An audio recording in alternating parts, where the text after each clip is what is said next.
Hey guys, Reed here. I just wanted to give you an update on what we have going on today. We're heading north to Canada, to Hamilton, to cover the Grey Cup this weekend. But in the meantime, since we're going to be pretty CFL heavy here on our episode this weekend, we're going to do some USFL stuff today. We have Jeff Edelstein coming on. He is talking about sports betting, the USFL in Birmingham, how they could potentially make some money that way. I know there's been questions about how is the USFL going to make money without people in the stands and TV deals and stuff. So we talk a lot of sports betting, fantasy with the USFL.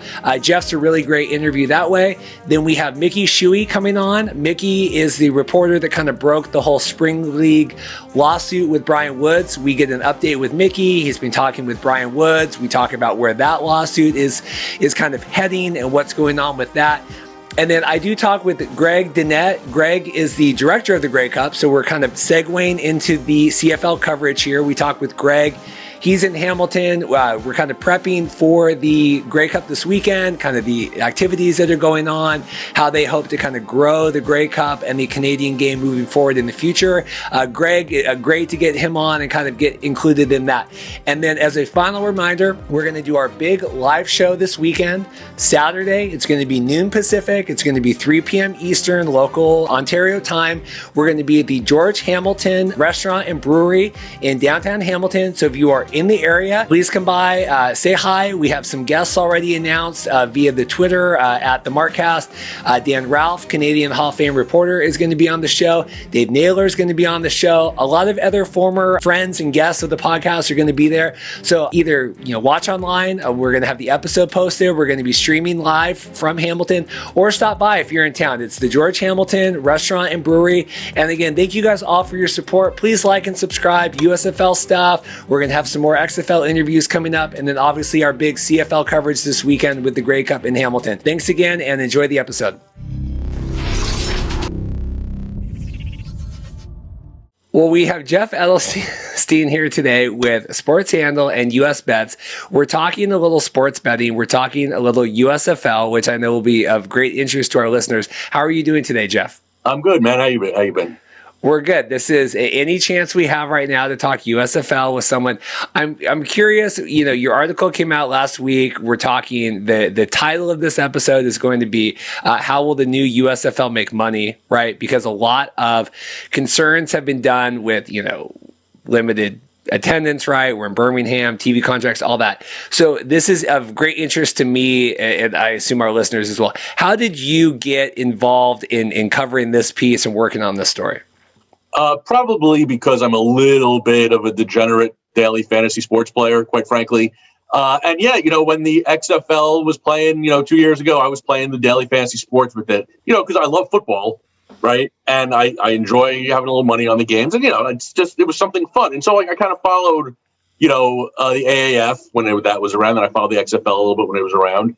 And so, with the USFL starting up, I figured, I'm sure that as long as there's DFS contests being offered, I was going to play them. And also, I am old enough to remember the original USFL. Go Generals, And so, there is a little bit of for people who are, probably of a certain age, right? There's a little bit of,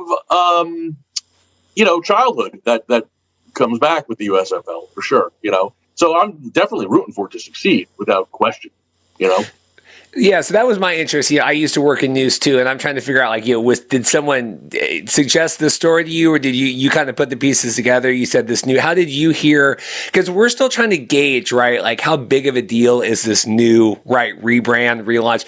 Right. How did you discover that, the USFL is coming back in 2022?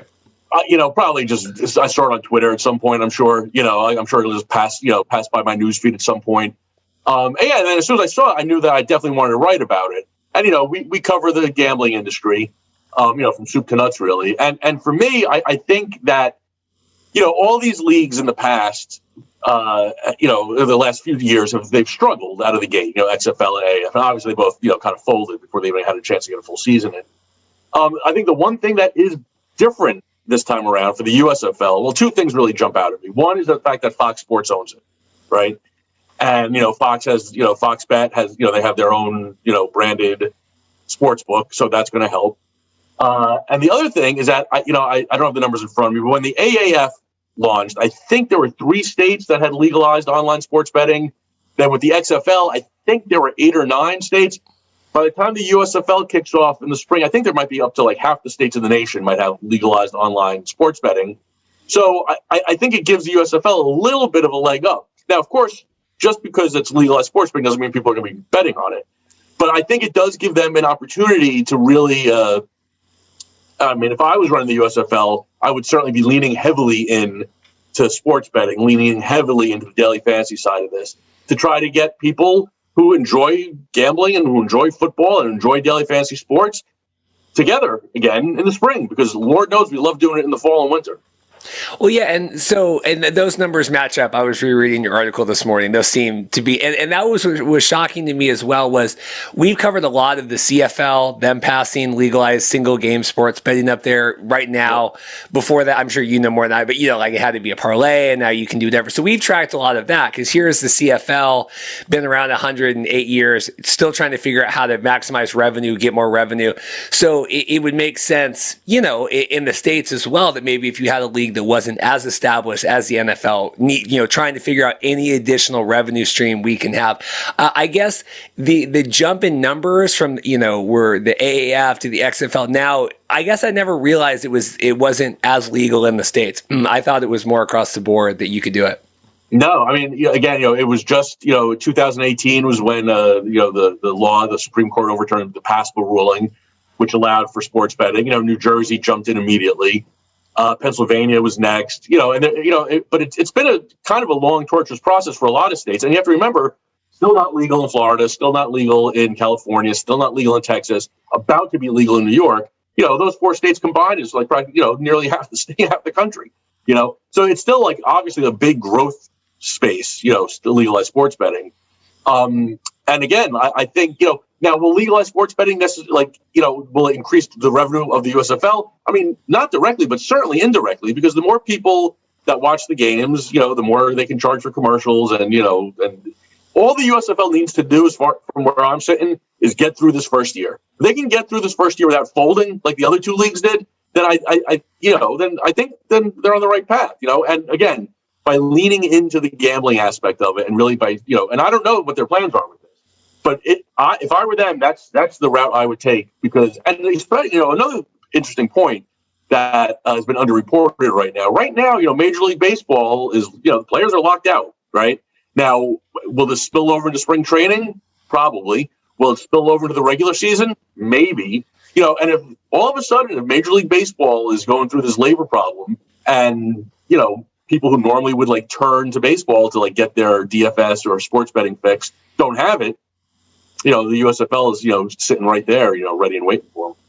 Well, and the idea too, where they're launching, when the XFL, they've leaked now their timeline of 2023 will be in February, right after the Super Bowl. You end up competing a lot with March Madness and things kind of in the later part of that season, where the USFL coming in kind of after all of that. I mean, except for baseball, it's a pretty wide open, right, in terms of landscape of I don't know. I mean, is baseball the hottest? Paul, my co-host, would be mad, but I don't know if baseball is the hottest. We're betting on it the same way we do the NFL and football. Oh no, right? the NFL is the clear leader when it comes to how much money people are wagering, and and then usually you find in March, during the NCAA tournament, the numbers spike again for sports betting. But yeah, those are the 2 big ones. But again, people very much obviously clearly enjoy betting on football. People are well versed on how to do it, right? Who do it, and so again, it just leaves the USFL with a little bit of this wide open lane where they'll be the only football in town for those few months, and it'll give people the opportunity to wager. And the other smart thing that the USFL seems to be doing, and this probably lines up pretty well with the idea of sports betting angle, is that from what I understand, at least, it appears as if there'll be 4 games a week, but they'll each be standalone. So you'll be able to, if you want to watch all 4 games, you'll be easily able to do that. And again, there's a direct correlation between, televised sports and people who bet on sports, right? You're not going to get that many people betting on something that they can't watch. Well, and like you said, it's something people know. Again, just going back to the CFL and them trying to encourage, more. Like if I'm not watching the CFL, okay, I don't know what that. Like I know where they're playing NFL rules, right? Not that is the be all end all, but like I know this game. I kind of understand, the core mechanics, right, of what makes a good running back or what makes good players that I need to pick up. It's a little more where the CFL is the same game, but it's really not. I mean, there's a lot of micro kind of differences between the two. Sure. Yeah, I mean, the 3 downs, extra player, the rouge, which I still, I know my CFL, but I still don't understand exactly the rouge. I'm not there yet. But the USFL has that. It's going to be typical American football, and I don't know. To make money for them is just to survive that first year, and I'd lean into that sports gambling. I'd lean into the DFS, and I'd also lean into the the being able to reminisce for people of a certain age, be like, hey, because the USFL, for people who weren't around to witness it, it was huge for the first 2 years. It really, it drew eyeballs and it drew top talent. Now, obviously, this version of the USFL is not going after the top talent, and the top talent's not going to be going there. But that original, league was fun, and it really provided a jolt. Now, again, if I were them, I think they are leaning into it, obviously, because all the teams are the same team names as they were, way back when. We'll see. Do you? And we've debated this obviously on the show the last couple of weeks. There was a soundbite with Daryl Johnston's he's like the EVP or whatever of the league talking. And, the question was, well, you're not targeting, you are targeting NFL cities, right? Where the XFL did more of the, St. Louis and whatever, obviously there was some carryover.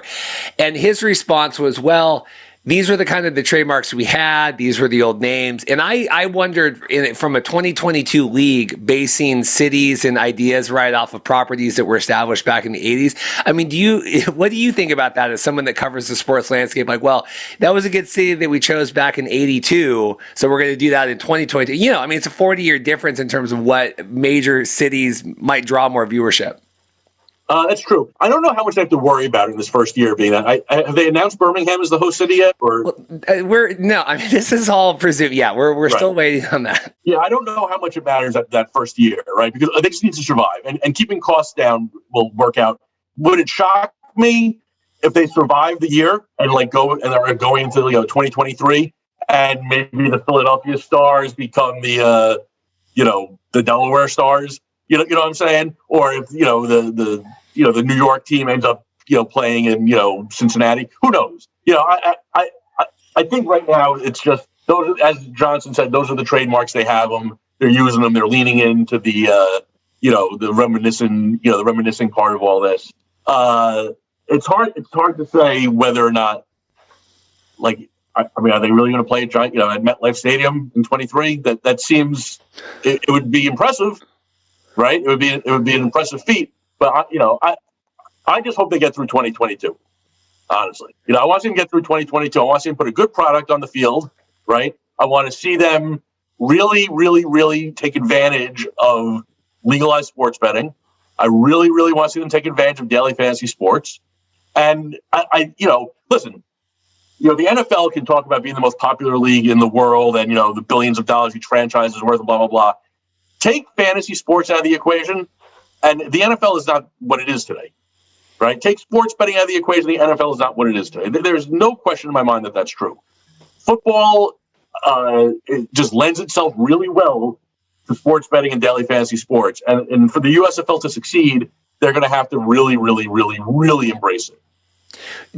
When it comes to a new league like this, and we talked earlier about obviously, similar rules and stuff, if you're having a mix of players where maybe we know some, right, from maybe they were CFL people that came back to the States, they're playing in USFL, or we knew them in the XFL, whatever. I mean, does that, do people worry about that when it comes to the fantasy stuff? Does it take a little while to get into that if it's like unknown players, like totally unknown, where it's not, I know Derek, I'm going to draft Derrick Henry, I know that he's going to run. Yeah, there's certainly going to be like a, it's not going to go like this. It's going to be a slower path up. But there's plenty of people who will be advocating for the USFL on their, websites, on their Twitter feeds. There will be plenty of people who listen for every person that writes a gambling column or writes a daily fantasy sports column. There's probably 10,000 people that want to do it, right? And so, when things like this happen, there's always the opportunity for quote unquote amateurs, right, to start their own website, start their own Twitter feed. And, I've seen people very quickly gain relatively big followings covering niche sports, right? And this definitely qualifies. So I think, once it gets going, I think there'll be plenty of information out there for people who want the information, right? And again, it is a question of like, how much do you want it, right? How many people are diehard enough football fans that they're going to watch, a lesser version of football? The XFL did not, COVID torpedoed it. Obviously, that really destroyed the league. But it was an exciting league. It was an exciting game. The AAF seemed a little bit more like ground and pound football. I haven't seen the rules for the USFL. I hope that the game is wide open. I hope that they encourage things like 2-point conversions and going for on fourth down and, kickoffs and blah, blah, blah. So I think if they put a good product on the field, an exciting product on the field, and if they, do everything in their power to get, the gambling portion of America interested in it, they have a shot. I really believe it. I think a lot was made, and I know because Mark Perry, we're hosting on XFL News Hub, and he's a big fantasy daily sports guy. A lot was made that the XFL really didn't steer into that too much with the fantasy that first go round, which seemed odd, and Mark was kind of building, and I know that was always his goal, was to run, XFL fantasy through the website and to do it again right when they come back. Was that shocking to you that the XFL wouldn't steer into that more as a way, like, hey, we're trying, like, anything we can do to get, hire 2 guys to build, it shouldn't be, it is hard, but it shouldn't be that hard, right, to build those things into a league. And does that say anything to whether the USFL, right? I'm conjecturing here, but I think, I guess maybe I've been dancing around it a little bit. The USFL would be stupid to not completely and wholeheartedly lean into daily fantasy sports and sports betting. Their broadcast should be littered with it. Their Twitter feed should be littered with it. They should be partnering with every gambling site and daily fantasy site that is willing to partner with them. They should give it away, right? And to let DraftKings and FanDuel and Caesars and BetMGM and let everyone promo the crap out of it, right?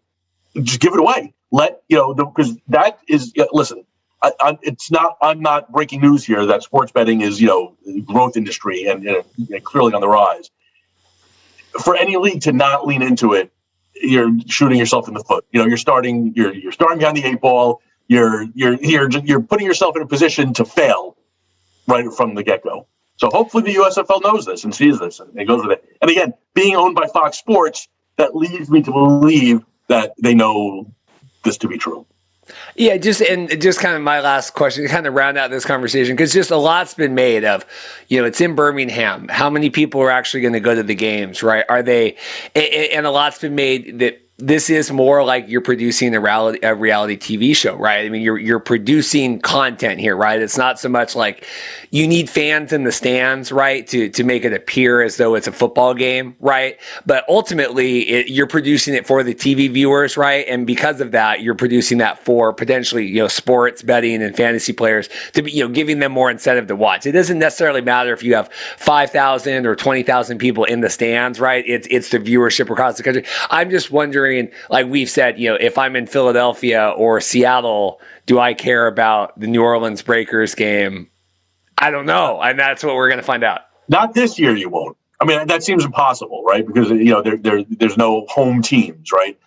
But I think it's, again, more important for them just to, it doesn't matter if the fans are in Philadelphia or if they're in Des Moines or if they're in Seattle or if they're in Los Angeles. You want them in places where they can bet legally is really what it comes down to. And, I probably, any advertising dollars that they have probably wouldn't waste them right now in California or Texas, right? I'd probably, again, spend time in states where this stuff is legal. Interesting stuff. Anything else before I let you go? This has been interesting. Go Generals. Go Generals. Well, Jeff, I appreciate it. I think this is going to be fascinating to watch here as we continue to go on. We're still waiting on the Birmingham announcement. We're still waiting on some other stuff. I've reached back out to USFL people about follows-ups and stuff, but I really appreciate it, and hopefully we can chat more in the future. Absolutely, Ray. Thanks for having me. Well, we have Mickey Shuey here with the Indianapolis Business Journal. Mickey's also been on XFL News Hub Week in Review talking about this USFL stuff. So now we have an update. We're working on this, I guess, lawsuit involving Brian Woods and the Spring League. First off, Mickey, how are you doing today? I'm doing well. Thank you so much for having me. Did you ever imagine going down this rabbit hole of, business lawsuits and everything else that you would be involved in USFL and XFL podcasts? Well, I mean, every day brings something new, right? So it certainly wasn't on my list of things I ever expected to do, but happy to be here and talk about what we know and frankly what we don't at this point. So let's catch everyone up to speed. Before we get into maybe any new details going on, what is your understanding of the situation thus far involving Indianapolis and the Spring League? So as your viewers may know, the Spring League earlier this year hosted several of its games in Indianapolis as part of an effort to have its season, splitting their season between Indianapolis and Houston. So they hosted 6 games in Indianapolis and stayed at the Crowne Plaza Union Station right downtown, actually just about a block from Lucas Oil Stadium where the games were held. But in the months that have followed, they have not yet paid their debts on both the stadium rental and the rooms for the hotel. So they're currently facing about $1.4 million in lawsuits. About 1.1 million of that is from the hotel. Another 230 some thousand is from the Capital Improvement Board, which owns the stadium, and then there's a smaller amount, about 35,000 from Butler University, where the Spring League held practices and a few other ancillary events. This is fascinating. We've covered this all through. We were involved when the Spring League was in San Antonio last November at this point, and they had their big, bubble season, and they had the outbreaks, and there was claims that players weren't being fed properly, or lots of different things going on. We have Brian Woods on the show back then. It's just interesting how history repeats itself, because I've posted this a lot in the USFL groups, and people say, well, this doesn't have anything to do with the USFL. And our belief is always, where Brian Woods, CEO of the Spring League, now is involved in a very similar role in the USFL with Fox, with another football league. This is why this all matters, right? This isn't like someone that owned a restaurant and then, okay, whatever, now I'm going to go do. I mean, this is someone that was in management in one league, now coming to another league. Do you, with all this USFL stuff coming out as well with Brian, I mean, does it seem alarming that this stuff's coming out now, considering he's being placed in a management role in the new league as well? Well, to me, it's above my pay grade to say whether something's alarming or not. But based on the facts in front of us, I mean, certainly there are ties between the leagues, between Fox having a role in both the USFL and its partnership and minority stake in the Spring League.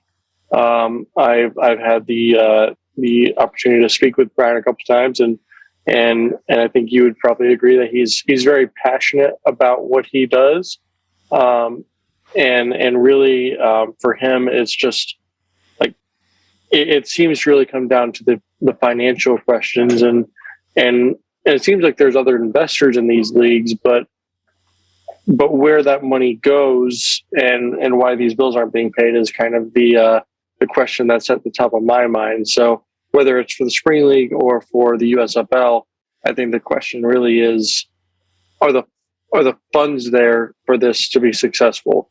And that remains to be seen. Brian, and we'll talk about this here a little bit in a moment, but Brian has indicated that he wants to pay off these debts to to the city and into the hotel. But he really hasn't yet given any indication as to what that process looks like. It's interesting because in your original article, which was shared with us by one of our listeners, and then really went kind of viral, right? Which is how this all started. Because I don't think tracking this stuff, and we obviously have kids that look at these things online and try to pass stuff along. But this was something that went pretty viral for us. And what was alarming to me was in the article it said, Brian Woods had been corresponding, I think, via email and said, I'm going to be closing on a large amount of money here coming up, and that money will be used to pay the remaining debt. And we all assume, okay, well, that would obviously be something to do with Fox, USFL, acquiring things, bringing them in, whatever. And it seems weird with all this progressing with the USFL, like you said, that these funds still haven't been paid and the debt is still outstanding. Yeah, so Brian has not been willing to share much about the current financial state of the Spring League or himself, and that's understandable because you're kind of limited in what you can and can't say when you are in the middle of lawsuits and litigation. So fully respect that, but really there's a lot of questions that remain to be answered about what the viability of the Spring League is moving forward and how, if at all, that affects the viability of the USFL and Brian's role in that. So now we're up to date here. You've corresponded with Mr. Woods because obviously we're trying to get, and that's what we did back with the San Antonio stuff. Trying to get all sides. So what kind of new information do we have now? So he has acknowledged to me that that the Spring League is aware that it's being sued, and they are, as of last week, they were working to get some counsel set up, some legal counsel set up for to deal with the situations. They've indicated they want to get this matter taken care of quickly.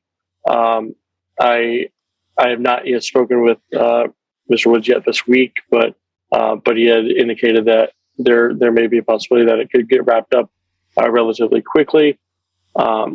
So at this point, as I said, there's still some lingering questions about where things stand, but he did acknowledge that he's frankly a little bit embarrassed by the situation and that happened at all. But he wants to get it taken care of quickly and as you can understand, probably a little bit more quietly than what's happening right now.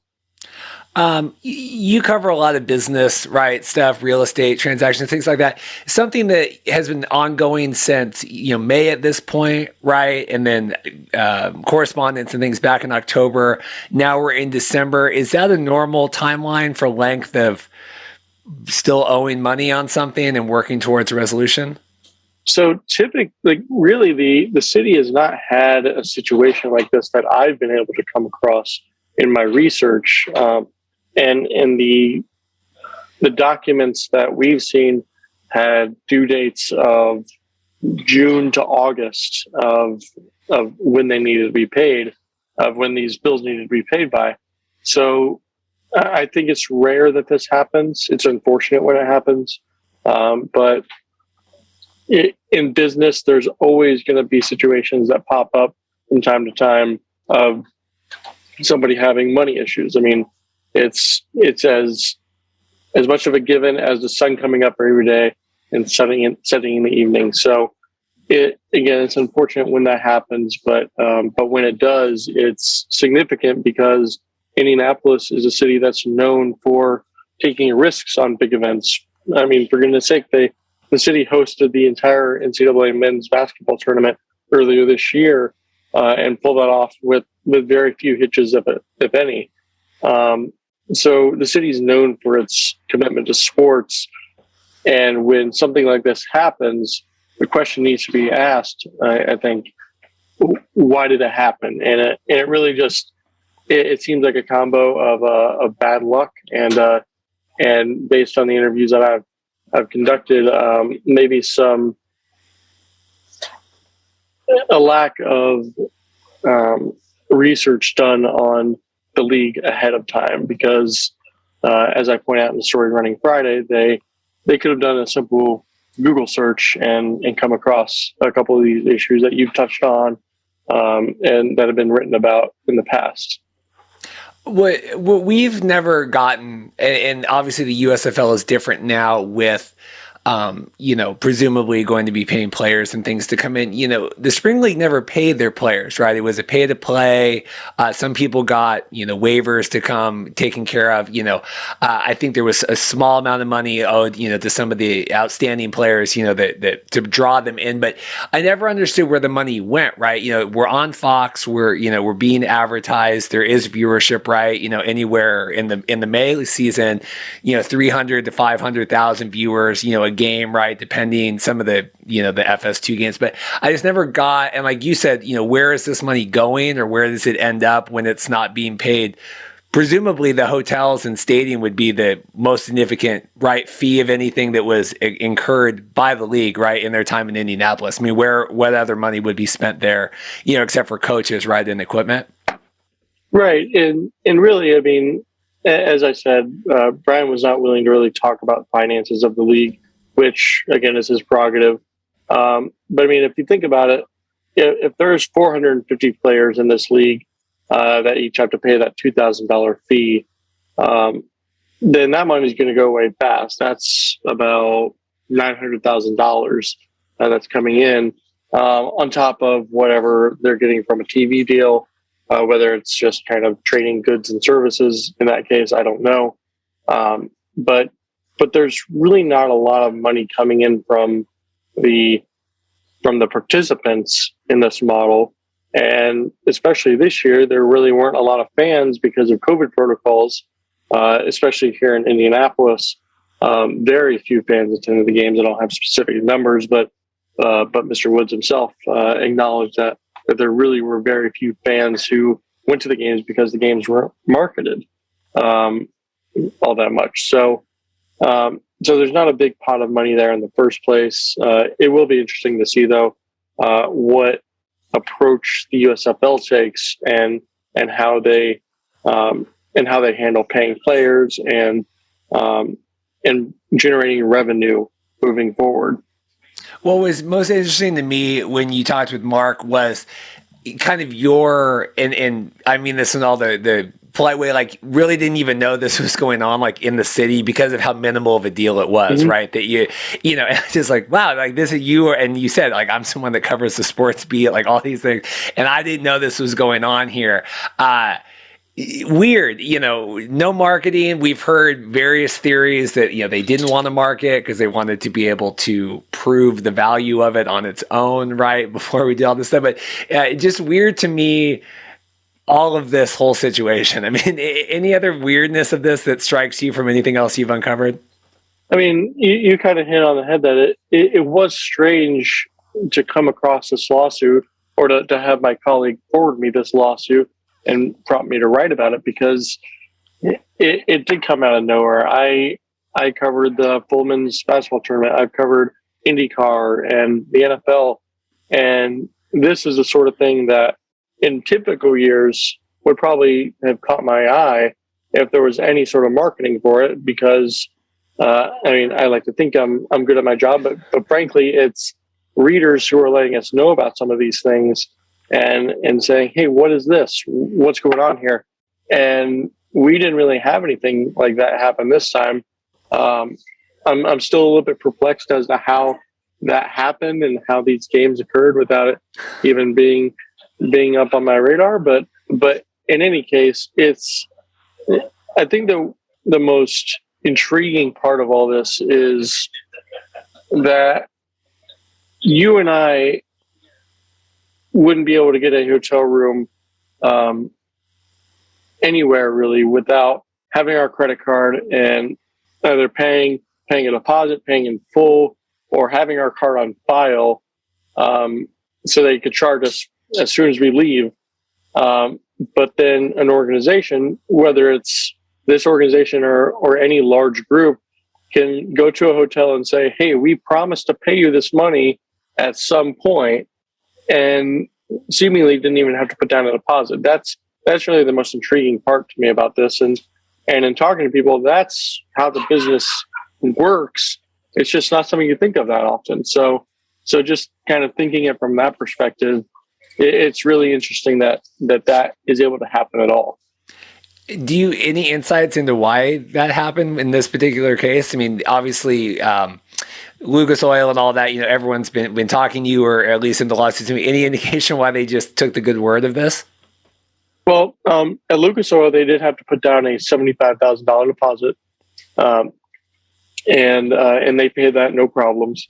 And in talking with a source familiar with the deal, they did some research, but there were really, as this person put it, no red flags that went up for this situation. So certainly conventions and convention centers have different criteria that they look at than perhaps you and I do, or followers of these leagues do.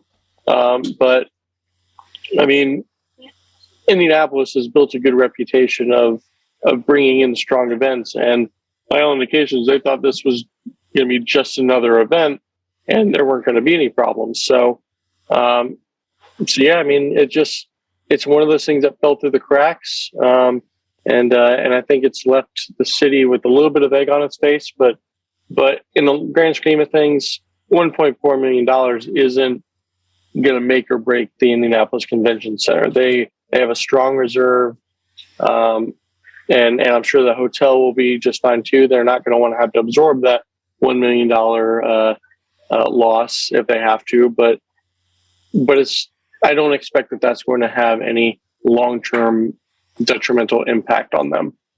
I guess, yeah, that would be my last question before I let you go, is how significant of a fee is $1.4 million, for the operating costs of the convention center? You said, I mean, not a drop in the bucket, but not something that's going to cripple them.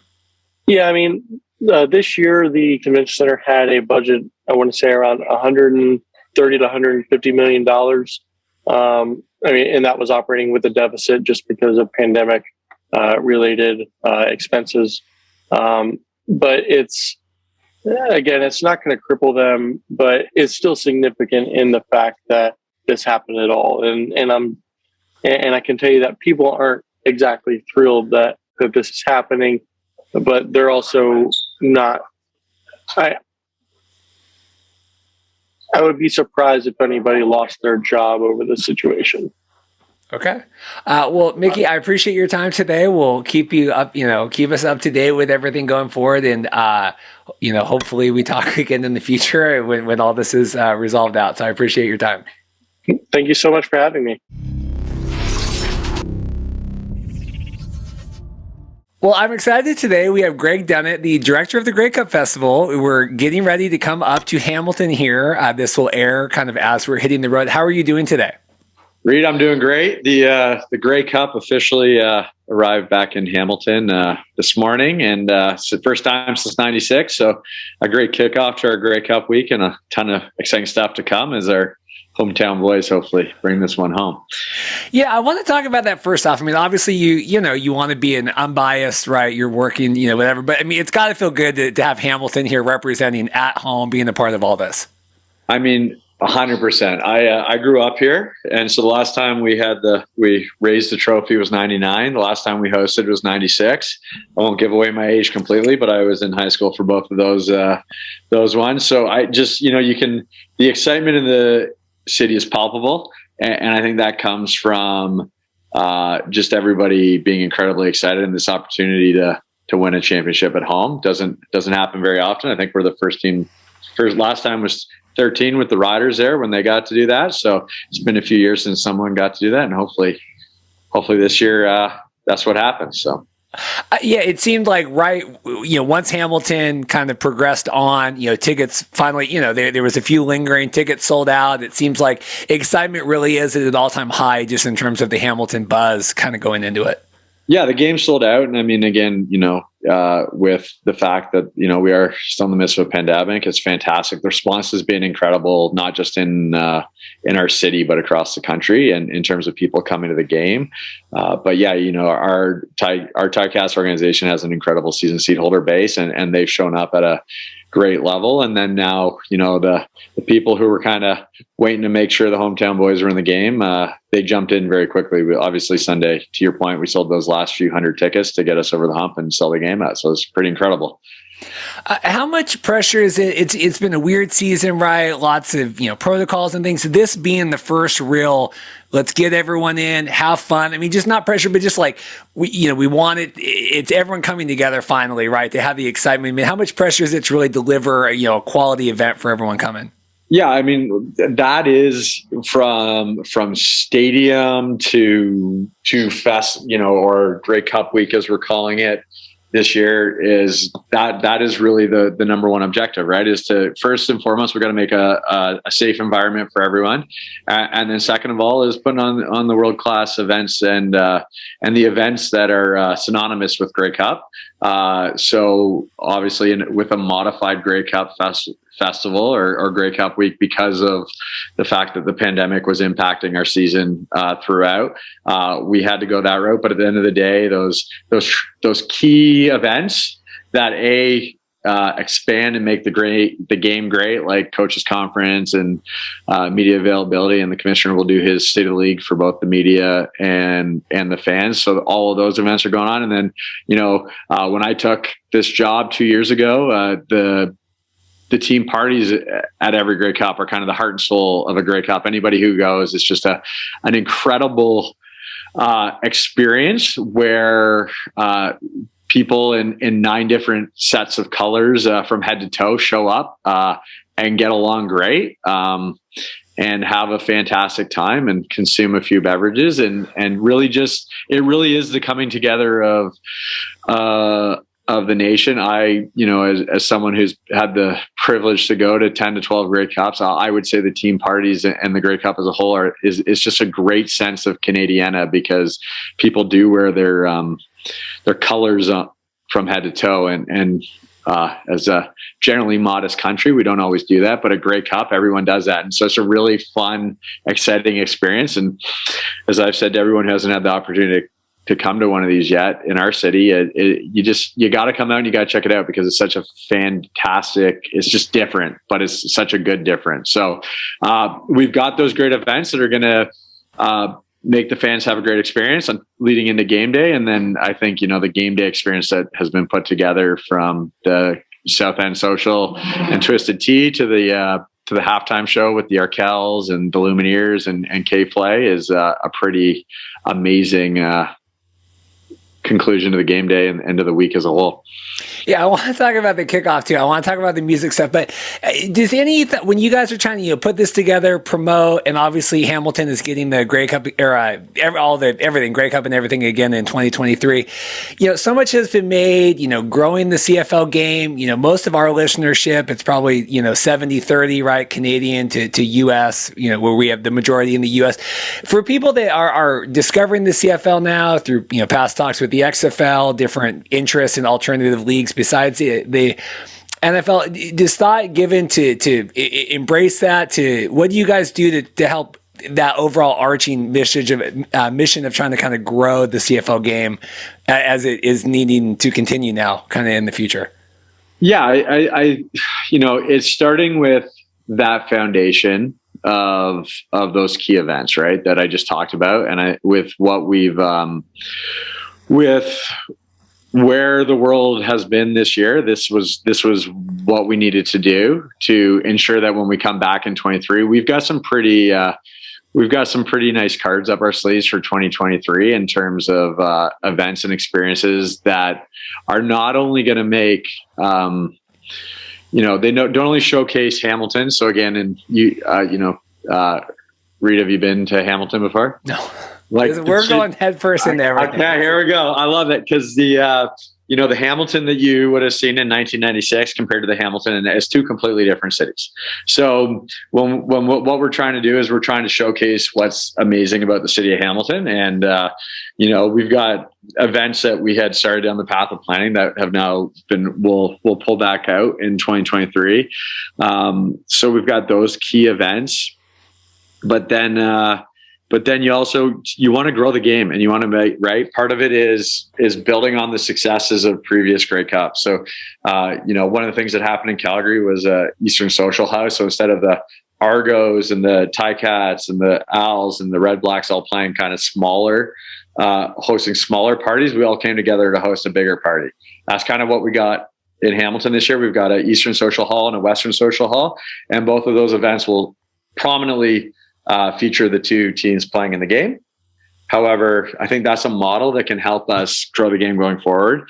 And then, I think as we go into 2022 in Saskatchewan and come back here in 2023, it's those fusions of food and culinary and music. I think that continues to grow, right?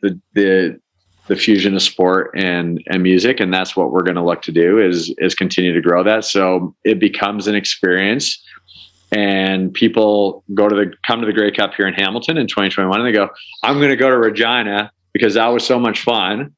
And then we'll come back. And that's how we kind of build up layer upon layer to grow the game across the country as the game moves around as Canada's largest annual sporting event. So if we have, American listeners, don't, obviously the easy equation is to the Super Bowl, right? Just the end of the season, right? The top two teams playing against each other. But what we've been told ever since we got involved in all the CFL stuff is it's different. It's a whole week. It's a celebration. It doesn't matter what team you support. Everyone. I mean, what are the key differences you guys try to highlight, right? And go, well, this is why this is a more inclusive, a more exciting event. Where the Super Bowl is, $10,000 come and sit in the back of the state. It's a little more party fun vibe. It is my buddy Vince, who runs the convention center here, I start every morning asking him if he's got enough beer for the week, because yes, there's obviously it is, to your point, it's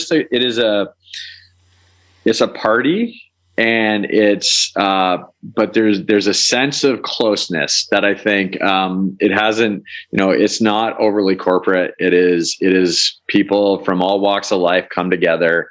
And they get in a room. And again, it doesn't matter if you're wearing, I prefer you not be wearing blue and gold this week, but if you are, so be it. But if you're wearing black and gold, or if you're wearing double blue, or you're wearing, red or green, you just share stories. And then as you go to Grey Cup after Grey Cup, it's like, now you've got friends you see every year. Right. So that is, that's what it is. It's a sense of community. And I haven't been fortunate enough to go to a Super Bowl, but I can say that one of the best parts of Grey Cup week is that there's this sense of national community that is people who and friends who you see once a year. And I think we saw that last year when the pandemic had us not have a Grey Cup, was that loss of that sense of community, and the excitement now for this year with everybody coming back.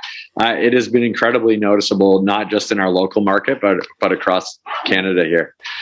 When it comes to booking the music guests, right, Arkells, we're pretty well known, right, with the Ticats, right, the theme song and kind of all that stuff coming in. Lumineers, like my wife is incredibly excited about that, right? I said when they announced that, I said if as many people in Canada listen to the Lumineers as my wife does, then that's obviously a good pick. But I want to talk about Stephen Lee Olsen. What You're Made Of is such a pivotal song for the CFL. When they were announcing all this, I said it's going to be a crying shame if he's not involved in all this. I mean, talk about all the different musical acts and kind of how that all came together. Yeah. Hey, it's an incredible process. And, with everything going on, and it was such a unique year. I mean, as much as sports and entertainment, the music industry has been incredibly impacted by the pandemic too. Right. So it just added a whole other layer of complexity this year, but, it kind of, I think one of the things that happened was when we modified the Grey Cup, just as the excitement has grown, we kept adding and adding, right? And I think if you had have asked anybody in Hamilton when we got the Grey Cup bid who should be the halftime act in, I guess that was 2018, the answer probably would have been the Arkells. I mean, they're Hamilton boys. It's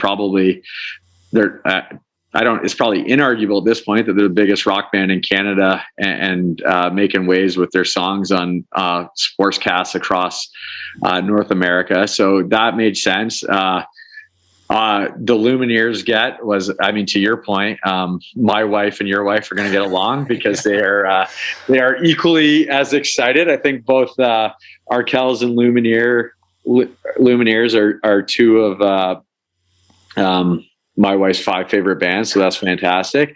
Again, Stephen Lee Olsen, the connection with the song you can't watch a CFL game without hearing it a few times. And then our great partners at SiriusXM, we've added the tailgate, which is happening from 1 to 4 leading into kickoff there, so fans can come in, they can listen to. And sorry, I know he just won, so let me just the top of the country competition winner.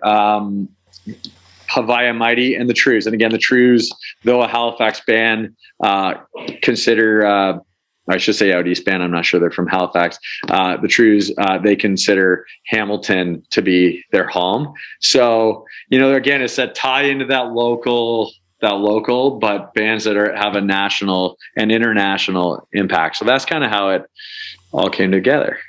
As in terms of the outside events, obviously the Grey Cup is kind of the highlight, but the Commissioner Ambrosi, right, State of the CFL address, the unveiling of the Grey Cup fan base, which we are a part of as the podcast as well. We got involved in all that kind of back whenever that was, months ago. But you as someone that's obviously a fan of the league too, that has to be. So much has happened with the CFL in the last year, right? What are we doing in the future? That has to be a key highlight, right, for media and fans. Like, what is the state of the CFL? What is the vision moving forward? Do you want to talk about that and just how big? To me, that just seems like a really big moment and a pivotal part moving forward. Yeah, I think you kind of touched on it there. What makes this league great is that the commissioner sits down with 500 to 1,000 fans and answers their question in open forum. So again, the media part of that state of the league is, I think, a traditional professional sports league kind of initiative where that address of where the league is planning to go. But then,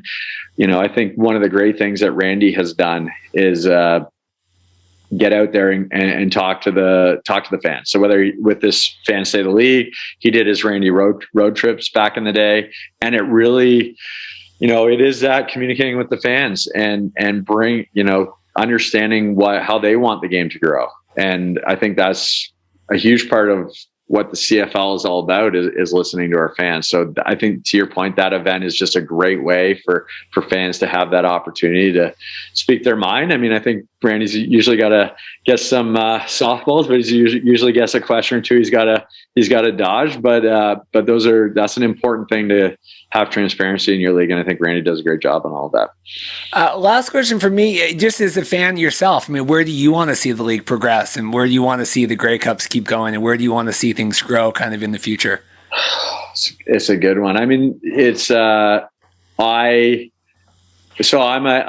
Hamilton boy, born and raised. So you see that 25 years of growth again, what that Grey Cup Festival was 25 years ago. And I think, in 23, what we're going to get to do, I just think is, making it more and more, continuing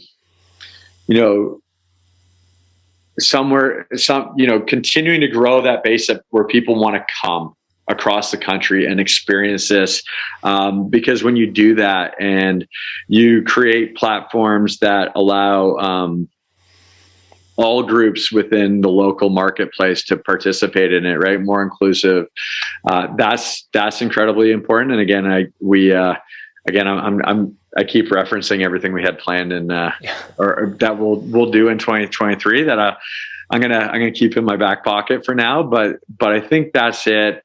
Again, more and more that integration in music, and I think everybody hosting the Grey Cup, in my role or any other role, we all support when the home team is in the game, though. Again, as a Hamilton guy, I'd prefer the Ticats to be in there. So when it's out west, I support a Ticats West team final. I think those are the big things. Continuing to grow the game. I know we got a lot of things in the hopper that are going to come down in the next few months coming out of this season, but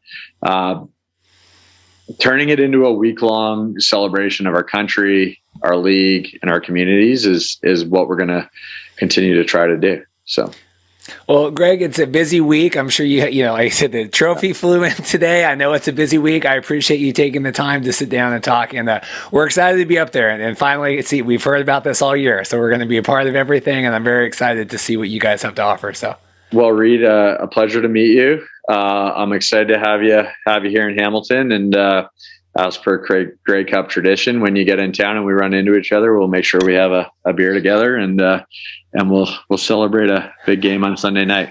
It'll be good. Thanks again for your time. Thanks, buddy.